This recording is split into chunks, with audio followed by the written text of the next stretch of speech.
La différence entre la maladie de Crohn et la rectocolite hémorragique, je dirais qu'il y en a 3-4 principales. La maladie de Crohn, ça touche principalement de la bouche à l'anus, alors que la rectocolite hémorragique, comme son nom l'indique, ça touche uniquement le gros intestin, le côlon.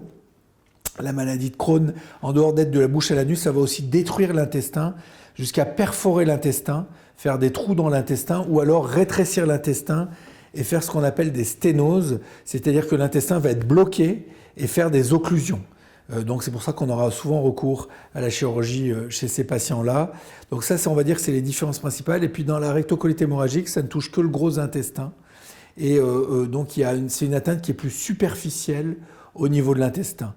Malgré ces différences-là, quand on voit l'impact au quotidien en termes de handicap fonctionnel, de qualité de vie, de fatigue, en fait c'est très proche dans la maladie de Crohn et la rectocolite hémorragique. Souvent les médecins ou les patients, quand on leur dit par exemple qu'il y avait une rectocolite hémorragique au départ, ça arrive, et puis on leur dit finalement c'est une maladie de Crohn, on a l'impression que le monde s'effondre.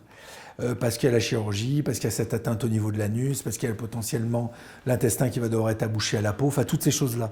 Mais en fait quand on met tout bout à bout, en tout cas l'impact sur la vie socio-professionnelle du patient, il est très très proche entre les deux maladies. La guérison, on en rêve, j'espère que ça sera avant que je parte à la retraite pour les patients, bien entendu. On en est loin. Il faut savoir qu'actuellement, avec nos traitements les plus puissants, on contrôle complètement, j'ai pas dit la réponse ou aller mieux, on contrôle complètement une rémission profonde, c'est 2 patients sur 10. 2 patients sur 10 seulement.